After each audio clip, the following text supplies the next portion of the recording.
एक बार की बात है, जंगल का राजा शेर खा पीकर आराम से एक पेड़ की छांव में सो रहा था। तभी कहीं से एक नटखट चूहा वहां आ पहुंचा और खेलने लगा। खेलते खेलते वह शेर के ऊपर चढ़ गया।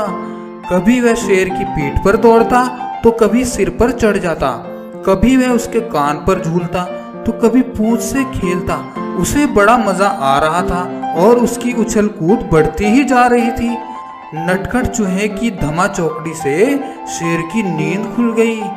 उसने आंख खोलकर देखा कि एक छोटा सा चूहा उसके ऊपर खेल रहा है। उसे बहुत गुस्सा आया और उसने चूहे को अपने पंजे में दबोच लिया। शेर के पंजे में आते ही चूहा डर गया और थर थर कांपने लगा।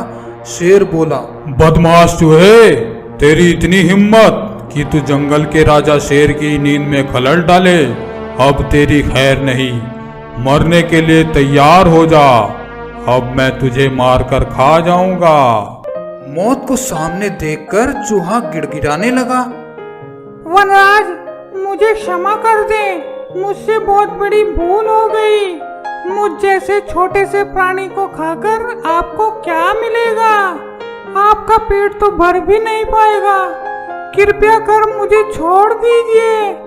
अवसर आने पर मैं अवश्य आपके काम आऊंगा। चूहे की बात सुनकर शेर हंसने लगा और बोला, हा हा हा हा, मैं जंगल का राजा हूँ।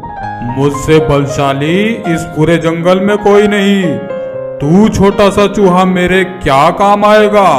लेकिन फिर भी मैं दया करके तुझे प्राण दान देता हूँ। मेरी नजरों से दूर हो जा और आइंदा कभी मेरी नींद में खलल मत डालना। चूहा धन्यवाद कहकर वहां से चला गया। कुछ दिनों बाद एक दिन शेर जंगल में शिकार के लिए घूम रहा था कि वह शिकारी द्वारा बिछाए गए जाल में फंस गया। उसने बहुत प्रयास किया किंतु जाल से बाहर नहीं आ पाया। वह मदद के लिए चिल्लाने लगा। शेर की दहाड़ वहां से गुजर रहे एक चूहे के कानों में पड़ी। यह वही चूहा था जिसे शेर ने दया कर प्राणदान दिया था। चूहे ने देखा कि शेर जाल में फंसा हुआ है। उसने फौरन अपने नुकीले दांतों से जाल को काट दिया और शेर को आजाद कर दिया।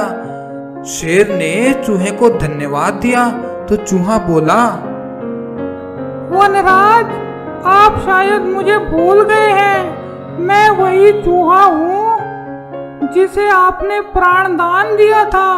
मैंने आपको कहा था कि किसी दिन मैं आपके अवश्य काम आऊंगा।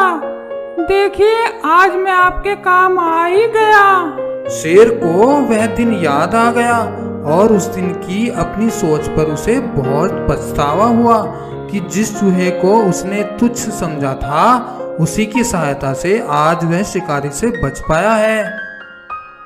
इस कहानी से हमें ये शिक्षा मिलती है कि बाहरी स्वरूप को देखकर किसी की योग्यता का आकलन नहीं करना चाहिए और उपकार कभी भी व्यर्थ नहीं जाता है। किसी न किसी रूप में उसका फल अवश्य प्राप्त होता है।